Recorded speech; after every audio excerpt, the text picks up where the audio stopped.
PS4 graphics engines will run just fine on PlayStation 5, but it presents an opportunity for those interested. I'm thinking it'll take less than 1,000,000 rays a second to have a big impact on audio. That should be enough for audio occlusion and some reverb calculations. With a bit more of the GPU invested in ray tracing, it should be possible to do some very nice global illumination. Having said that, adding ray-traced shadows and reflections to a traditional graphics engine could easily take hundreds of millions of rays a second, and full ray tracing could take billions. How far can we go? I'm starting to get quite bullish. I've already seen a PlayStation 5 title that's successfully using ray tracing-based reflections in complex animated scenes with only modest costs. Another set of issues for the GPU involved size and frequency. How big do we make the GPU, and what frequency do we run it at? This is a balancing act. The chip has a cost, and there's a cost for whatever we use to supply that chip with power and to cool it. In general, I like running the GPU at higher frequency. Let me show you why. Here's two possible configurations for a GPU roughly of the level of the PlayStation 4 Pro. This is a thought experiment. Don't take these configurations too seriously. If you just calculate teraflops, you get the same number. But actually, the performance is noticeably different because teraflops is defined as the computational capability of the vector ALU. That's just one part of the GPU. There are a lot of other units. And those other units all run faster when the GPU frequency is higher. At 33% higher frequency, rasterization goes 33% faster. Processing the command buffer goes that much faster. The L2 and other caches have that much higher bandwidth, and so on. About the only downside is that system memory is 33% further away in terms of cycles. But the large number of benefits more than counterbalance that. As a friend of mine says,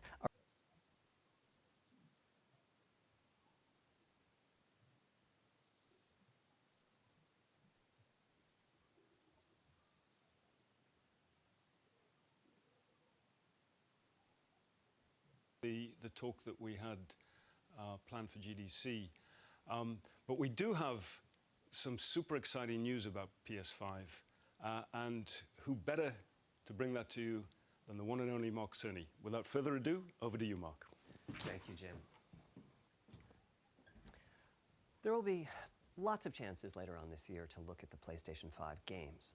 Today, I want to talk a bit about our goals for the PlayStation 5 hardware and how they influenced the development of the console. I think you all know I'm a big believer in console generations. Once every 5 or 6 or 7 years, a console arrives with substantially new capabilities. There's a lot of learning by the game developers, hopefully not too overwhelming, and soon there's games that could never have been created before. Now, it used to be that as a console designer, you'd somehow intuit what would be the best set of capabilities for the new console, and then build it in complete secrecy. For the PlayStation consoles, that period lasted through PlayStation 3, a powerful and groundbreaking console, but also one that caused quite a lot of heartache, as it was initially difficult to develop games for. So, starting with PlayStation 4, we've taken a different approach, roughly centered around 3 principles. The first of these is listening to the developers, which is to say that a lot of what we put into a console derives directly from the needs and aspirations of the game creators. We definitely do have some ideas of our own, but at the core of our philosophy for designing consoles is that game players are here for the fantastic games, which is to say that game creators matter. Anything we can do to make life easier for the game creators or help them realize their dreams, we will do. So, about once every 2 years, I take a tour of the industry. I go to the various developers and publishers, sit down, and discuss how they're doing with the current consoles and what they'd like to see in future consoles. This requires weeks on the road, as reaching the bulk of the game creators involves talking to well over 100 people at something like 24 publishers and developers. And it is incredibly valuable. By the way, the feature most requested by the developers, that was an SSD, which we were very happy to put in the hardware, but a lot of problem solving was required. I'll be doing a deep dive on the SSD and surrounding systems later on in this talk. It's also key to make a generational leap while keeping the console sufficiently familiar to game developers. I think about this in terms of balancing evolution and revolution. Now, with PlayStation 1, 2, and 3, the target was a revolution each time with a brand new feature set. That was great in many ways, but time for the developers to get up and running got longer with each console.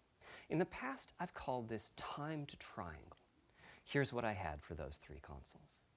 To be clear, I'm not talking about time to make a game. Developers will be ambitious, and it may take them 6 years or so to realize their vision. What I'm talking about is that dead time before graphics and other aspects of game development are up and running, and trying to minimize that. On the other hand, if we're trying to reduce that dead time to 0, that means the hardware architecture can't change at all. We're handcuffed. We need to judge for each feature what value it adds and whether it's worth the increase in developer time needed to support it. So with PlayStation 4, we were able to strike a pretty good balance between performance and familiarity. We got required learning back to PlayStation 1 levels. With PS5, the GPU was definitely the area we felt the most tension between adding new features and keeping a familiar programming model. Ultimately, I think we've ended up with something under a month of getting up to speed. That feels like we're striking about the right balance. I'll go into a bit more detail later today about our philosophy with the GPU and the specific feature set that resulted from it. It's also very important for us, as the hardware team, to find new dreams, by which I mean something other than CPU performance, GPU performance, and the amount of RAM. The increase in graphics performance over the past 2 decades has been astonishing, but there are other areas in which we can innovate and provide significant value to the game creators, and through them, the players. That's why the SSD was very much on our list of directions to explore, regardless of what came out of the conversations with game developers and publishers. The biggest feature in this category is the custom engine for audio. That's today's final topic. The push for vastly improved audio, and in particular 3D audio, isn't something that came out of the developer meetings. It's much more the case that we had a dream of what might be possible 5 years from now, and then worked out a number of steps we could take to set us on that path. So here again are the 3 principles, the first being enabling the desires of developers to drive the hardware design. To me, the SSD really is the key to the next generation. It's a game changer. And it was the #1 ask from developers for PlayStation 5. As in, we know it's probably impossible, but can you put an SSD in it? That was a discussion we were also having internally. It was clear that the presence of a hard drive in every PlayStation 4 was having a positive impact. A lot of things that would simply have been impossible at Blu-ray disc speeds were now possible. At the same time, though, in 2015 and 2016, when we were having these conversations, developers were already banging up against the limits of the hard drive, and a lot of developer time was being spent designing around slow load speeds. I want to focus in on just one number here, which is how long it takes to load a gigabyte of data from a hard drive. The difficulty being that hard drives are neither particularly fast nor flexible. If all your data is in one block, which is frankly not very likely, you can load 50 to 100 megabytes a second, depending on where the data is located on the hard drive. Let's assume it's on the outer edge, which means loading a gigabyte takes 10 seconds. If you compress your game packages, you can fit more data on the Blu-ray disc and also effectively boost your hard drive read speed by the compression ratio. We support zlib decompression on PlayStation 4 that gets you something like 50% more data on the disk and 50% higher effective read speed.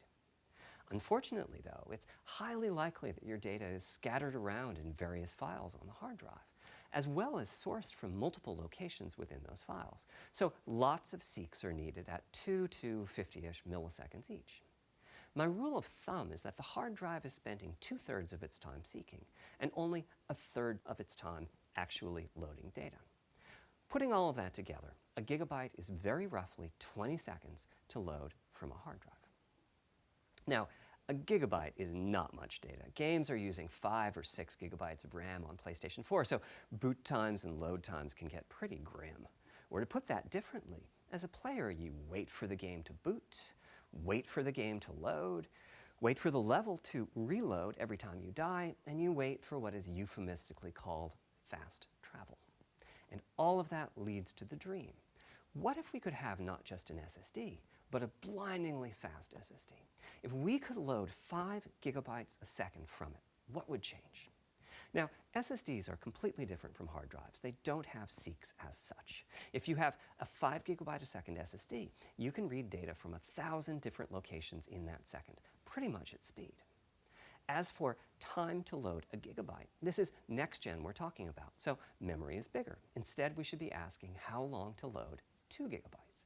And the answer is about 1/4 of a second. I mean, that's amazing. We're talking 2 orders of magnitude, meaning very roughly 100 times faster.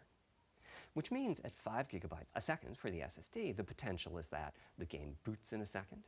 There are no load screens. The game just fades down while loading a half dozen gigabytes and fades back up again. Same for a reload. You're immediately back in the action after you die.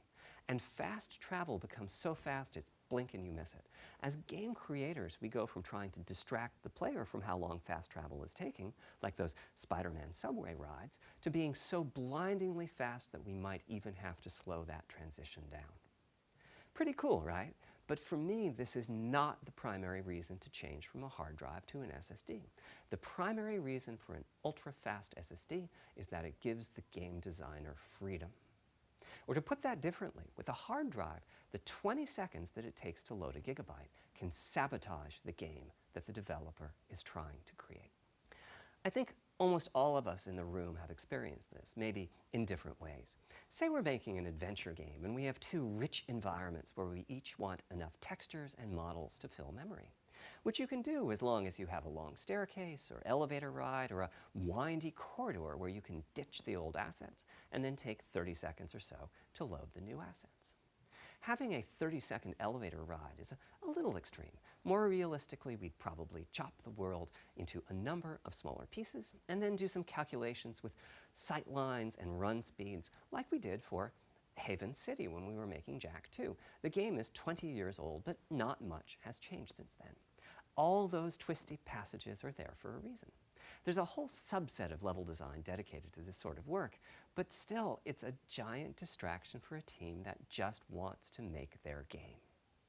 So when I talked about the dream of an SSD, part of the reason for that 5 gigabyte a second target was to eliminate loads, but also part of the reason for that target was streaming. As in, what if the SSD is so fast that as the player is turning around, it's possible to load textures for everything behind the player in that split second? If you figure that it takes half a second to turn, that's 4 gigabytes of compressed data you can load. That sounds about right for next gen. Anyway, back to the hard drive. Another strategy for increasing effective read speed is to make big sequential chunks of data. For example, we might group all the data together for each city block. That removes most of the seeks, and the streaming gets faster.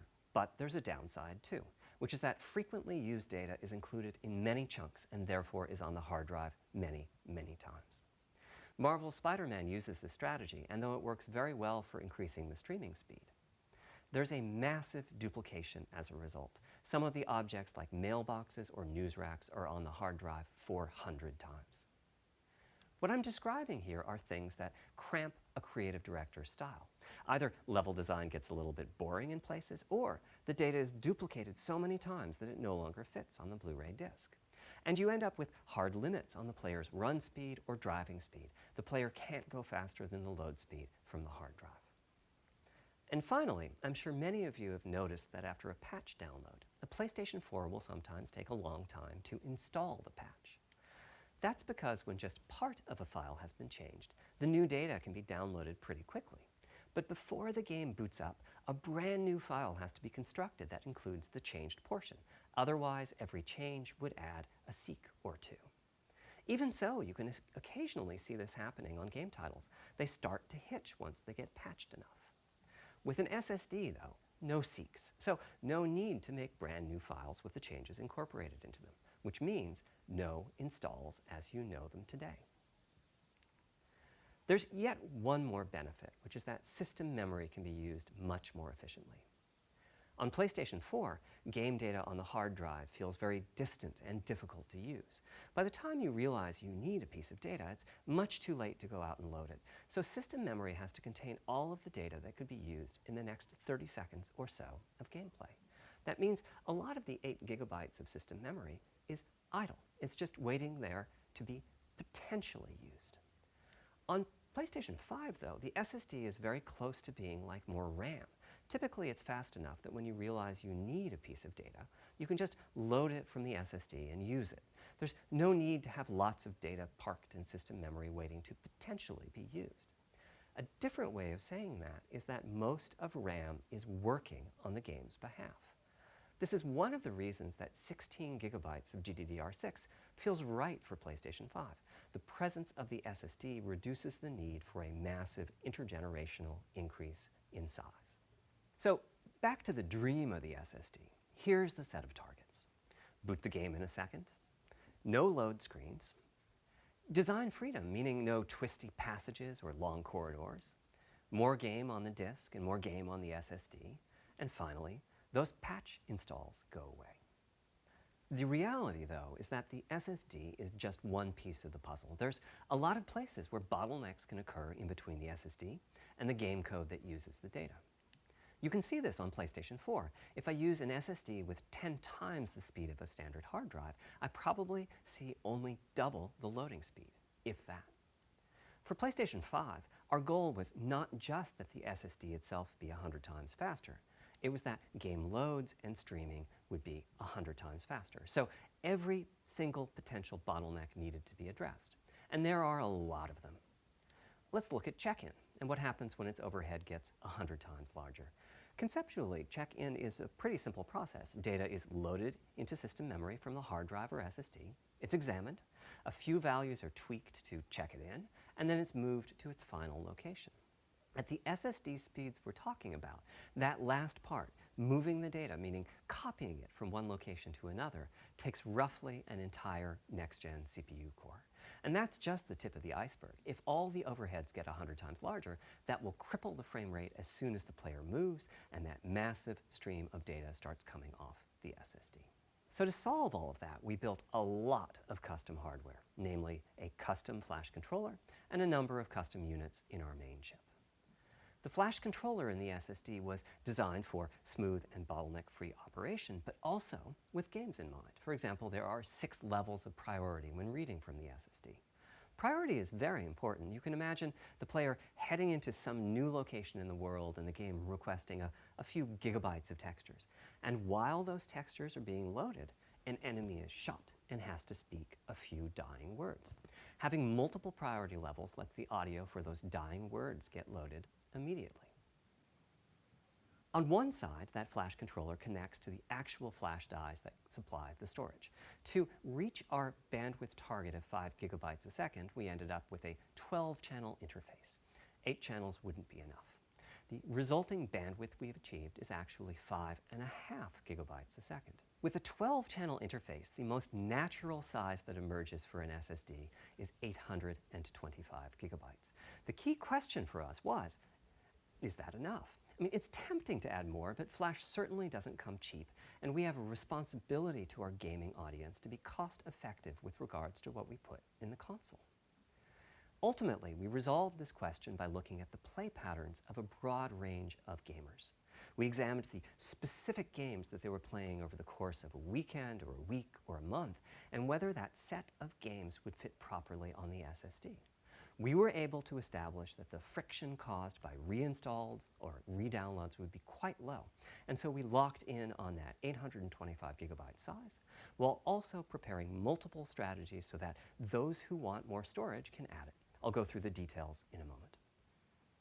Back to the flash controller. On the other side, it connects to our main custom chip via 4 lanes of Gen 4 PCIe. And inside the main custom chip is a pretty hefty unit dedicated to I/O. Before we talk about what that does, let's talk compression for a moment. PlayStation 4 used zlib as its compression format.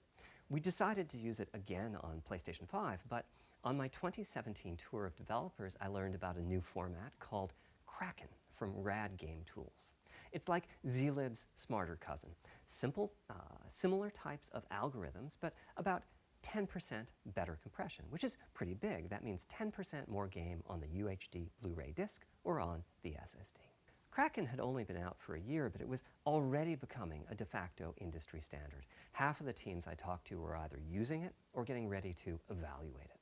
So we hustled and built a custom decompressor into the I/O unit, one capable of handling over 5 gigabytes of Kraken format input data a second. After decompression, that typically becomes 8 or 9 gigabytes, but the unit itself is capable of outputting as much as 22 gigabytes a second if the data happen to compress particularly well. By the way, in terms of performance, that custom decompressor equates to 9 of our Zen 2 cores. That's what it would take to decompress the Kraken stream with a conventional CPU. There's a lot more in the custom I/O unit, including a dedicated DMA controller. The game can direct exactly where it wants to send the data coming off of the SSD. This equates to another Zen 2 core or two in terms of its copy performance. Its primary purpose is to remove check-in as a bottleneck. There's 2 dedicated I/O coprocessors and a large RAM pool. These aren't Zen 2 cores. They're there principally to direct the variety of custom hardware around them. One of the coprocessors is dedicated to SSD I/O. This lets us bypass traditional file I/O and its bottlenecks when reading from the SSD. The other is responsible for memory mapping, which I know doesn't sound like anything related to the SSD, but a lot of developers map and remap memory as part of file I/O, and this too can become a bottleneck. There are coherency engines to assist the coprocessors. Coherency comes up a lot in places. Probably the biggest coherency issue is stale data in the GPU caches. Flushing all of the GPU caches whenever the SSD is read is an unattractive option. It could really hurt the GPU performance. So we've implemented a gentler way of doing things, where the coherency engines inform the GPU of the overwritten address ranges, and custom scrubbers in several dozen GPU caches do pinpoint evictions of just those address ranges. The best thing is, as a game developer, when you read from the SSD, you don't need to know any of this. You don't even need to know that your data is compressed.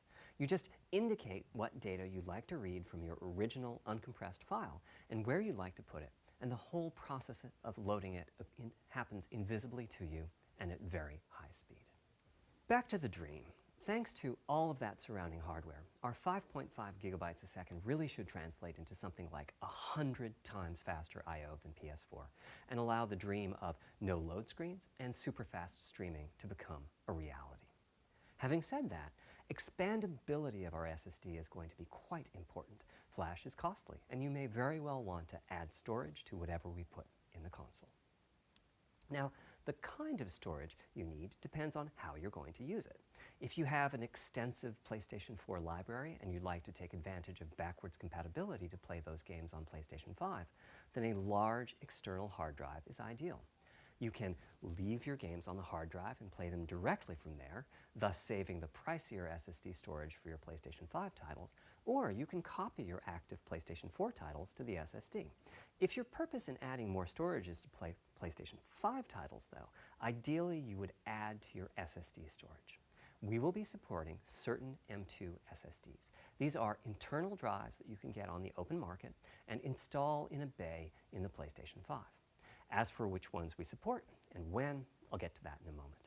They connect through the custom I/O unit just like our SSD does, so they can take full advantage of the decompression, I/O coprocessors, and all the other features I was talking about. Here's the catch, though. That commercial drive has to be at least as fast as ours.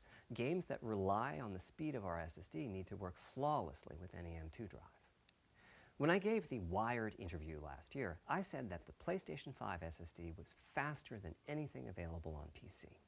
At the time, commercial M2 drives used PCIe 3.0, and 4 lanes of that cap out at 3.5 gigabytes a second. In other words, no PCIe 3.0 drive can hit the required spec. M2 drives with PCIe 4.0 are now out in the market. We're getting in samples and seeing 4 or 5 gigabytes a second from them. By year's end, I expect there will be drives that saturate 4.0 and support 7 gigabytes a second. Having said that, we are comparing apples and oranges, though, because that commercial M2 drive will have its own architecture, its own flash controller, and so on. For example, the NVMe specification lays out a priority scheme for requests that the M2 drives can use. And that scheme is pretty nice, but it only has 2 true priority levels. Our drive supports 6. We can hook up a drive with only 2 priority levels, definitely, but our custom I/O unit has to arbitrate the extra priorities rather than the M2 drive's flash controller, and so the M2 drive needs a little extra speed to take care of issues arising from the different approach. That commercial drive also needs to physically fit inside of the bay we created in PlayStation 5 for M2 drives. Unlike internal hard drives, there's unfortunately no standard for the height of an M2 drive, and some M2 drives have giant heat sinks. In fact, some of them even have their own fans. Right now, we're getting M2 drive samples and benchmarking them in various ways. When games hit beta as they get ready for the PlayStation 5 launch at year-end, we'll also be doing some compatibility testing to make sure that the architecture of particular M2 drives isn't too foreign for the games to handle. Once we've done that compatibility testing, we should be able to start letting you know which drives will physically fit and which drive samples have benchmarked appropriately high in our testing. It would be great if that happened by launch, but it's likely to be a bit past it, so please hold off on getting that M2 drive until you hear from us. Okay, back to our principles. Balancing evolution and revolution is the second of them. This was definitely a recurring theme with the GPU. We need new GPU features and capabilities. If we only have more performance, it's not really a new generation of console. Of course, many of these capabilities result in more performance. That's part of why a PlayStation 5 teraflop is more powerful than a PlayStation 4 teraflop. But we aren't just looking for the performance. We also need the ability to do something with the GPU that could not have been done before.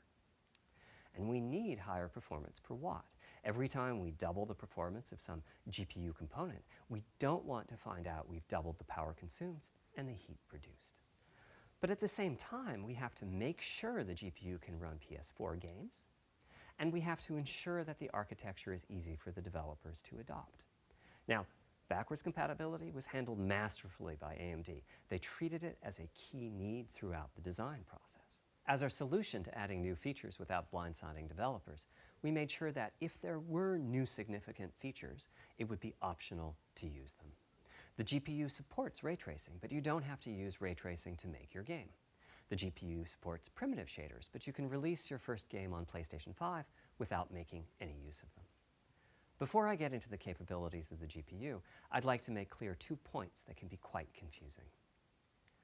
First, we have a custom AMD GPU based on their RDNA 2 technology. What does that mean? AMD is continuously improving and revising their tech. For RDNA 2, their goals were, roughly speaking, to reduce power consumption by re-architecting the GPU to put data close to where it's needed, to optimize the GPU for performance, and to add a new, more advanced feature set. But that feature set is malleable, which is to say that we have our own needs for PlayStation, and that can factor into what the AMD roadmap becomes. So collaboration is born. If we bring concepts to AMD that are felt to be widely useful, then they can be adopted into RDNA 2 and used broadly, including in PC GPUs. If the ideas are sufficiently specific to what we're trying to accomplish, like the GPU cache scrubbers I was talking about, then they end up being just for us.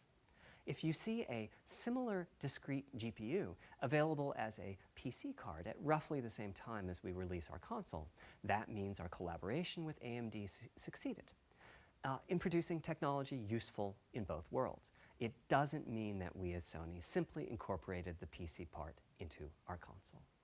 This continuous improvement in AMD technology means it's dangerous to rely on teraflops as an absolute indicator of performance, and CU count should be avoided as well. In the case of CPUs, we all understand this. The PlayStation 4 and PlayStation 5 each have 8 CPUs, but we never think that meant the capabilities and performance are equal. It's the same for CUs. For one thing, they've been getting much larger over time. Adding new features means adding lots of transistors.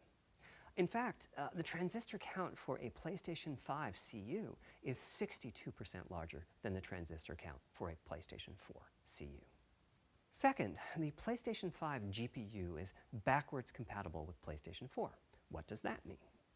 One way you can achieve backwards compatibility is to put the previous console's chipset in the new console, like we did with some PlayStation 3s, but that's of course extremely expensive.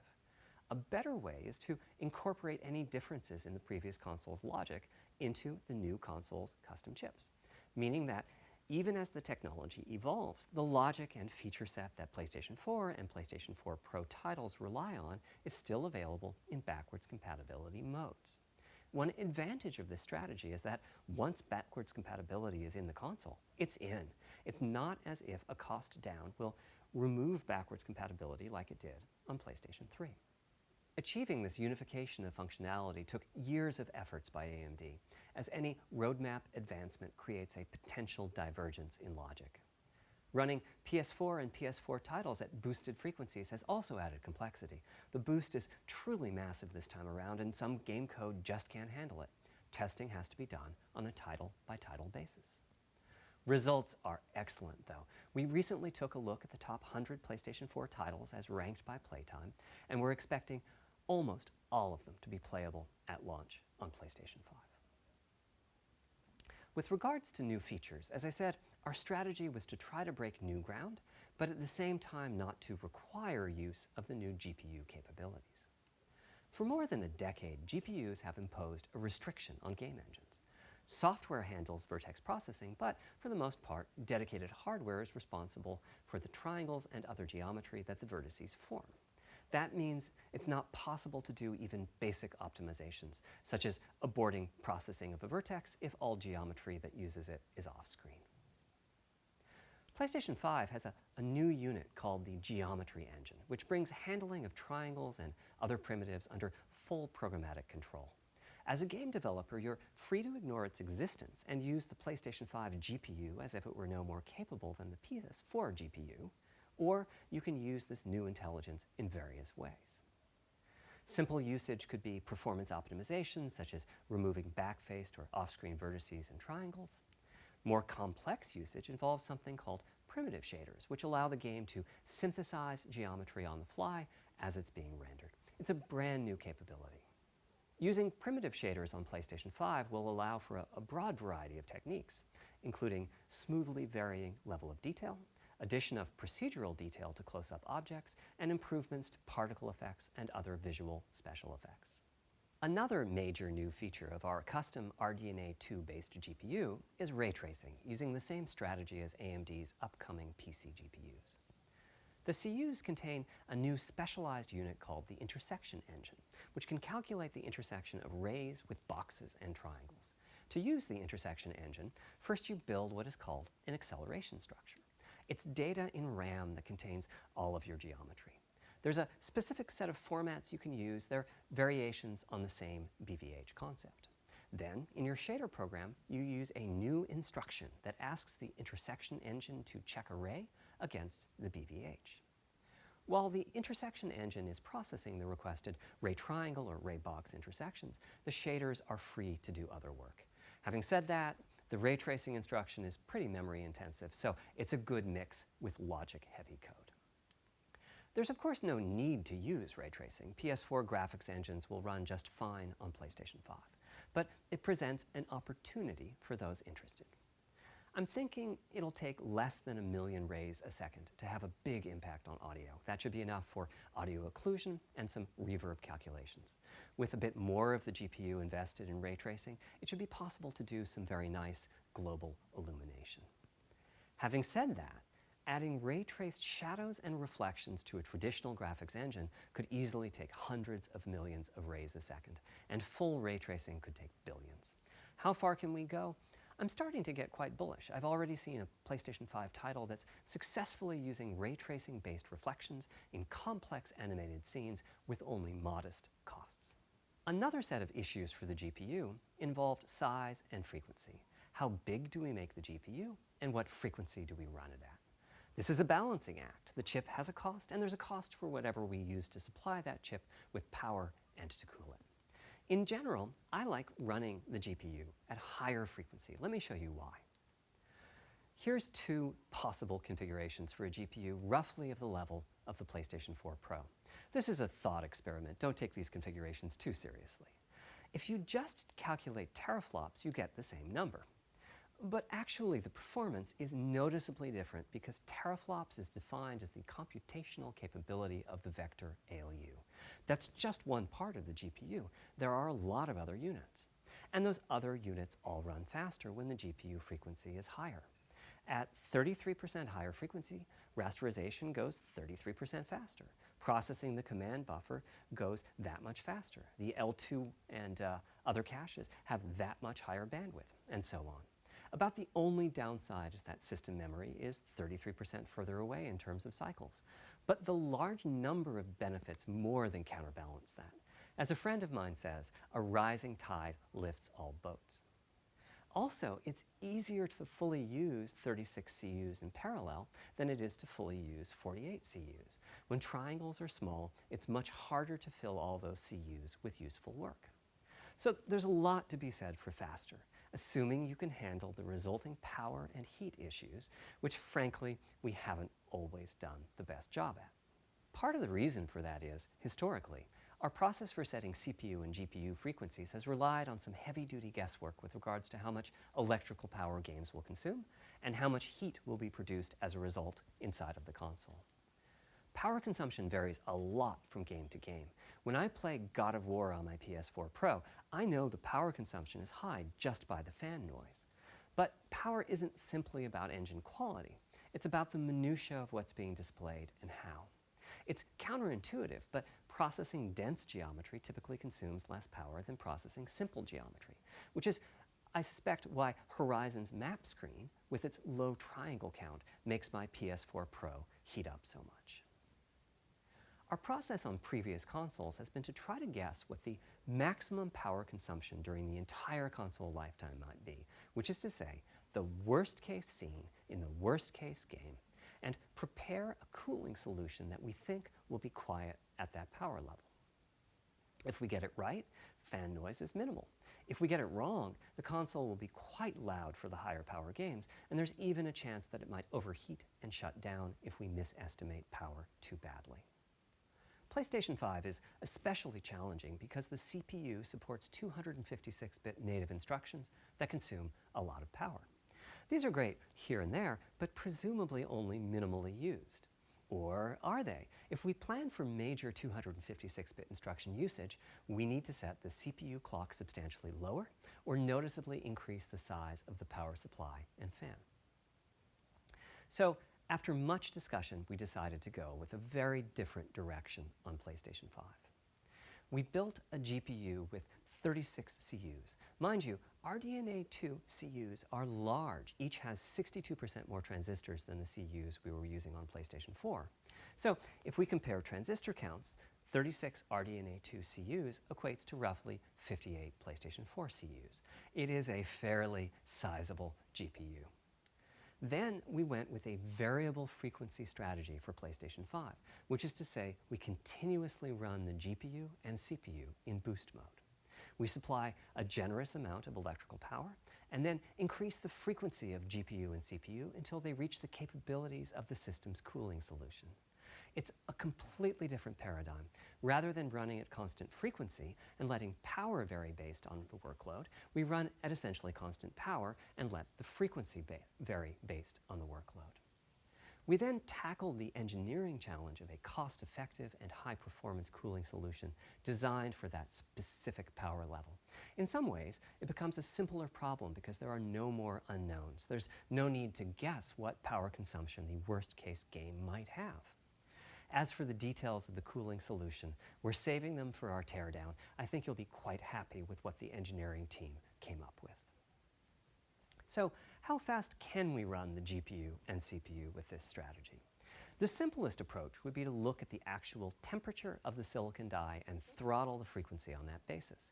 But that won't work. It fails to create a consistent PlayStation 5 experience. It wouldn't do to run a console slower simply because it was in a hot room. So rather than look at the actual temperature of the silicon die, we look at the activities that the GPU and CPU are performing and set the frequencies on that basis, which makes everything deterministic and repeatable. While we're at it, we also use AMD's SmartShift technology and send any unused power from the CPU to the GPU so it can squeeze out a few more pixels. The benefits of this strategy are quite large. Running a GPU at 2 GHz was looking like an unreachable target with the old fixed frequency strategy. With this new paradigm, we're able to run way over that. In fact, we have to cap the GPU frequency at 2.23 gigahertz so that we can guarantee that the on-chip logic operates properly. 36 CUs at 2.23 gigahertz is 10.3 teraflops, and we expect the GPU to spend most of its time at or close to that frequency and performance. Similarly, running the CPU at 3 gigahertz was causing headaches with the old strategy. But now we can run it as high as 3.5 gigahertz. In fact, it spends most of its time at that frequency.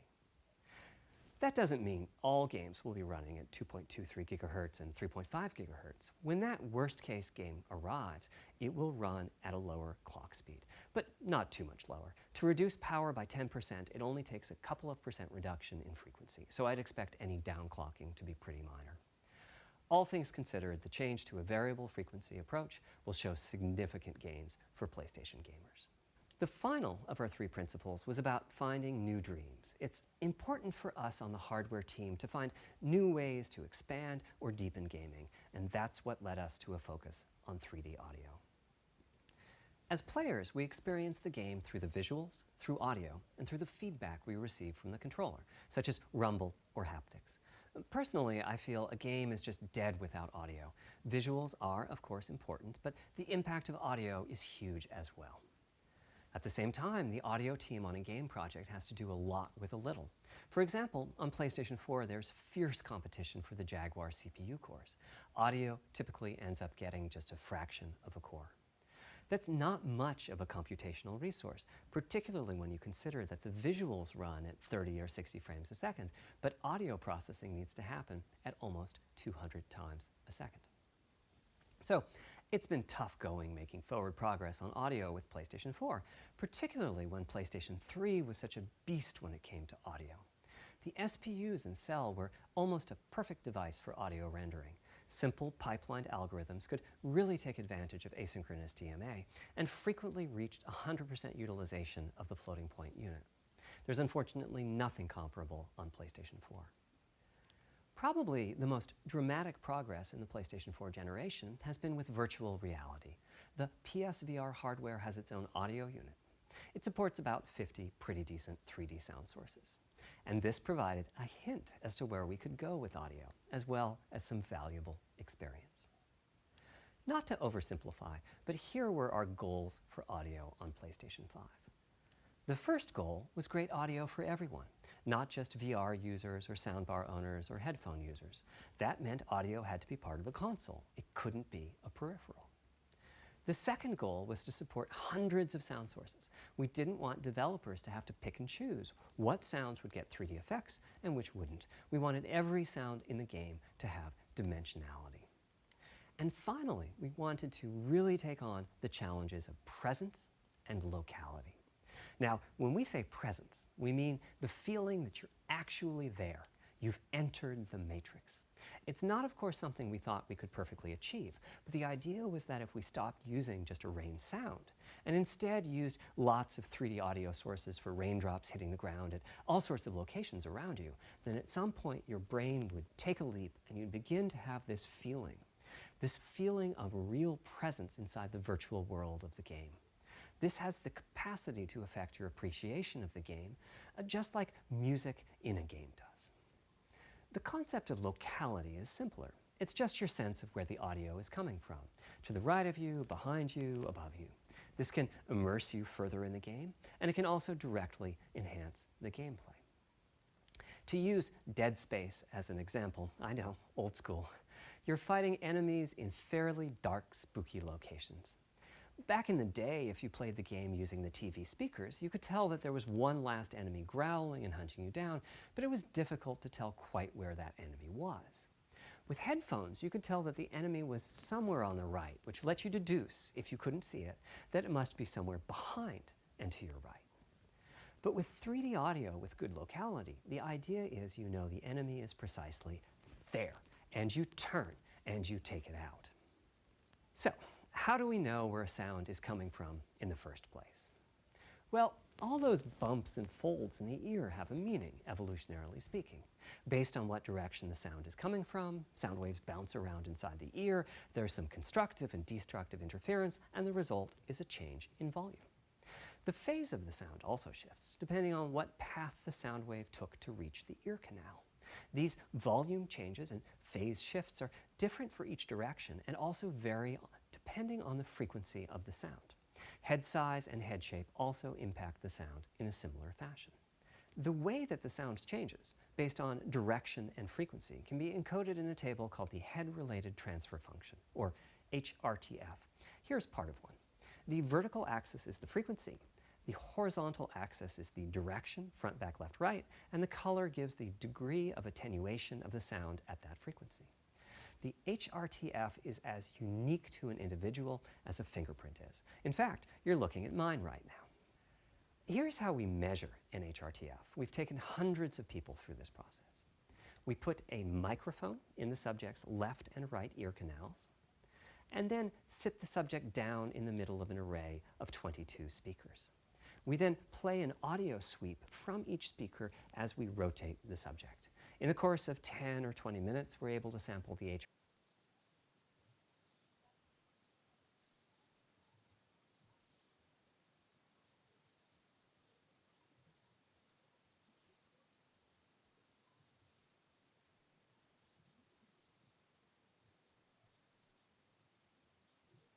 In fact, you're looking at mine right now. Here's how we measure an HRTF. We've taken hundreds of people through this process. We put a microphone in the subject's left and right ear canals, and then sit the subject down in the middle of an array of 22 speakers. We then play an audio sweep from each speaker as we rotate the subject. In the course of 10 or 20 minutes, we're able to sample the HRTF at over 1,000 locations. Using an HRTF when rendering audio creates unparalleled quality, but it's computationally expensive. The simplest way to use an HRTF is to process a sound source to make it appear as if it's coming from one of those 1,000 locations we sample. Unfortunately, the processing has to be done in frequency domain rather than time domain, so there's multiple fast Fourier transforms needed for every sound source for every audio tick. That's a lot of multiplies. This computational complexity was the determining factor for our strategy. It meant we had to bite the bullet and design and build a custom hardware unit for 3D audio. Collectively, we're referring to the hardware unit and the proprietary algorithms we run on it as Tempest 3D Audio Tech. The meaning of 3D audio and technology should be pretty obvious here. As for Tempest, I feel it really reflects our goals with audio. It suggests a certain intensity of experience and also hints at your presence within it. We're calling the hardware unit that we built the Tempest engine. It's based on AMD's GPU technology. We modified a compute unit in such a way as to make it very close to the SPUs in PlayStation 3. Remember when I said that they were ideal for audio? So the Tempest engine has no caches, just like an SPU. All data access is via DMA, just like an SPU. Our target was that it would have more power than a CPU, thanks to the parallelism that a GPU can achieve, and that it would be more efficient than our GPU, thanks to the SPU-like architecture. The goal being to make possible near 100% utilization of the CU's vector units. Where we ended up is a unit with roughly the same SIMD power and bandwidth as all 8 Jaguar cores in the PlayStation 4 combined. If we were to use the same algorithms as PSVR, that's enough for something like 5,000 sound sources. But of course, we want to use more complex algorithms, and we don't need anything like that number of sounds. It would have been wonderful if a simpler strategy, such as using Dolby Atmos peripherals, could have achieved our goals, but we wanted 3D audio for all, not just those with licensed soundbars or the like. Also, we wanted many hundreds of sound sources, not just the 32 that Atmos supports. And finally, we wanted to be able to throw an overwhelming amount of processing power at the problem, and it wasn't clear what any peripheral might have inside of it. In fact, with the Tempest engine, we've even got enough power that we can allocate some to the games, to the extent that games want to make use of convolution reverb and other algorithms that are either computationally expensive or need high bandwidth. But the primary purpose of the Tempest engine remains 3D audio.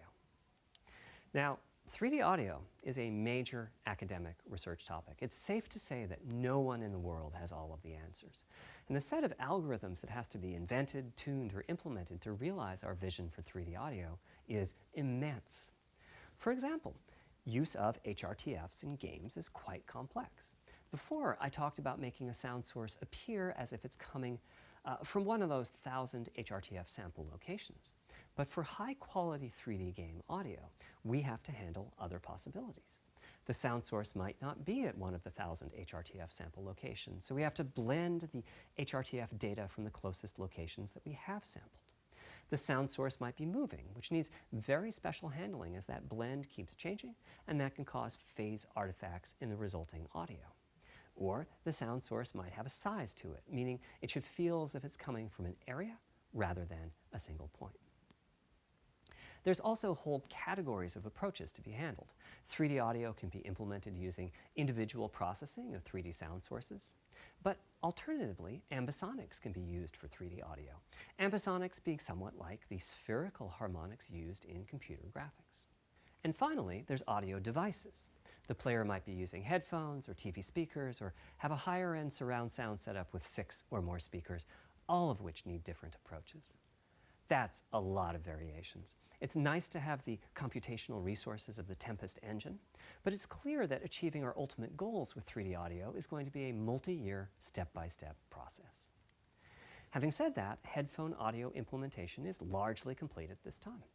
It was a natural place for us to start. With headphones, we control exactly what each ear hears, and therefore the algorithmic development and implementation are more straightforward.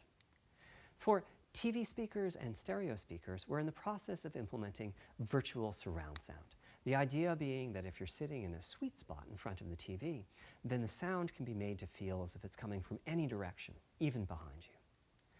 Virtual surround sound has a lot in common with 3D audio on headphones, but it's more complex because the left ear can hear the right speaker and vice versa.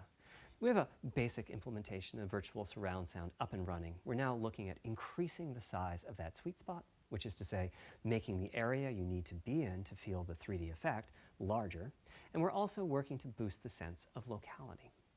Headphone audio is the current gold standard for 3D audio on PlayStation 5, but we're going to see what we can do to bring virtual surround sound to a similar level, after which we'll start in on setups with more speakers, such as 6-channel surround sound. It's now to the point where some of the PlayStation 5 games in development are extensively using these systems. One of the game demos allows you to toggle between conventional PlayStation 4 style stereo audio and our new 3D audio. I listened with just an ordinary pair of over-the-ear headphones, and wow, I could feel a difference.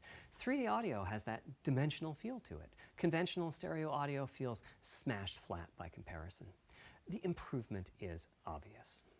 So, a big advancement, but have I entered the matrix? Does my brain believe I'm really there, like I was talking about earlier when I explained our target of presence?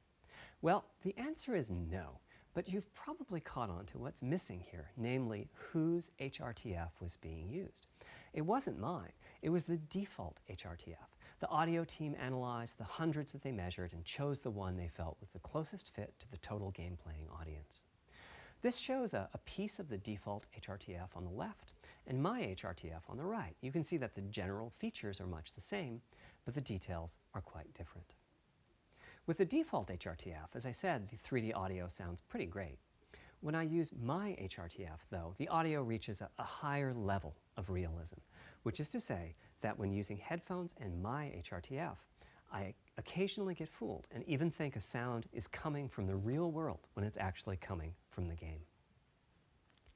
A corollary to this is that there are a few people whose HRTFs are sufficiently far from the default HRTF, that's the red dot here, that they can toggle between PS4 style and PS5 style audio and not sense much difference.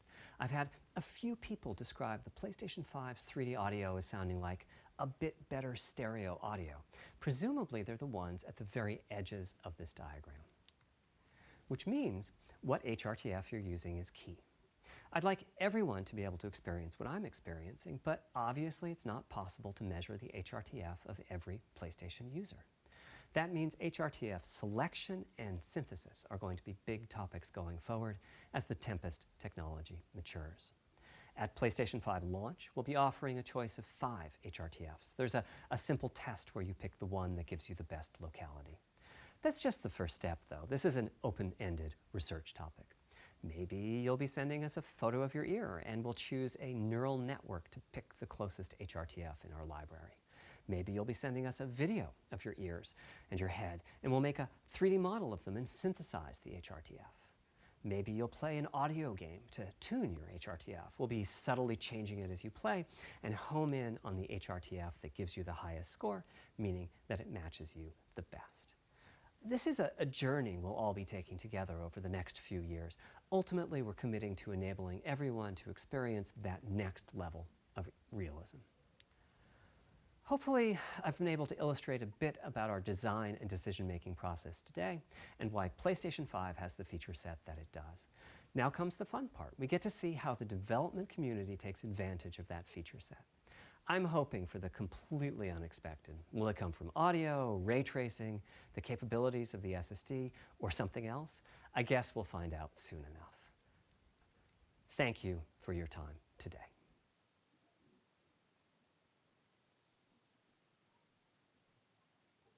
Hi. Unfortunately, we had to cancel the talk that we had planned for GDC. But we do have some super exciting news about PS5. And who better to bring that to you than the one and only Mark Cerny. Without further ado, over to you, Mark. Thank you, Jim. There will be lots of chances later on this year to look at the PlayStation 5 games. Today, I want to talk a bit about our goals for the PlayStation 5 hardware and how they influenced the development of the console. I think you all know I'm a big believer in console generations. Once every 5 or 6 or 7 years, a console arrives with substantially new capabilities. There's a lot of learning by the game developers, hopefully not too overwhelming, and soon there's games that could never have been created before. Now, it used to be that as a console designer, you'd somehow intuit what would be the best set of capabilities for the new console, and then build it in complete secrecy. For the PlayStation consoles, that period lasted through PlayStation 3, a powerful and groundbreaking console, but also one that caused quite a lot of heartache, as it was initially difficult to develop games for. So, starting with PlayStation 4, we've taken a different approach, roughly centered around 3 principles. The first of these is listening to the developers, which is to say that a lot of what we put into a console derives directly from the needs and aspirations of the game creators. We definitely do have some ideas of our own, but at the core of our philosophy for designing consoles is that game players are here for the fantastic games, which is to say that game creators matter. Anything we can do to make life easier for the game creators or help them realize their dreams, we will do.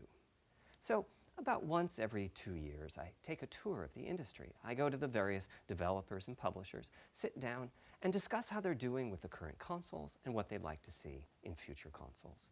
This requires weeks on the road, as reaching the bulk of the game creators involves talking to well over 100 people at something like 24 publishers and developers. And it is incredibly valuable. By the way, the feature most requested by the developers, that was an SSD, which we were very happy to put in the hardware, but a lot of problem solving was required. I'll be doing a deep dive on the SSD and surrounding systems later on in this talk. It's also key to make a generational leap while keeping the console sufficiently familiar to game developers. I think about this in terms of balancing evolution and revolution. Now, with PlayStation 1, 2, and 3, the target was a revolution each time with a brand new feature set. That was great in many ways, but time for the developers to get up and running got longer with each console. In the past, I've called this time to triangle. Here's what I had for those 3 consoles. To be clear, I'm not talking about time to make a game. Developers will be ambitious, and it may take them 6 years or so to realize their vision. What I'm talking about is that dead time before graphics and other aspects of game development are up and running, and trying to minimize that. On the other hand, if we're trying to reduce that dead time to 0, that means the hardware architecture can't change at all. We're handcuffed. We need to judge for each feature what value it adds and whether it's worth the increase in developer time needed to support it. So with PlayStation 4, we were able to strike a pretty good balance between performance and familiarity. We got required learning back to PlayStation 1 levels. With PS5, the GPU was definitely the area we felt the most tension between adding new features and keeping a familiar programming model. Ultimately, I think we've ended up with something under a month of getting up to speed. That feels like we're striking about the right balance. I'll go into a bit more detail later today about our philosophy with the GPU and the specific feature set that resulted from it. It's also very important for us, as the hardware team, to find new dreams, by which I mean something other than CPU performance, GPU performance, and the amount of RAM. The increase in graphics performance over the past 2 decades has been astonishing, but there are other areas in which we can innovate and provide significant value to the game creators, and through them, the players. That's why the SSD was very much on our list of directions to explore, regardless of what came out of the conversations with game developers and publishers.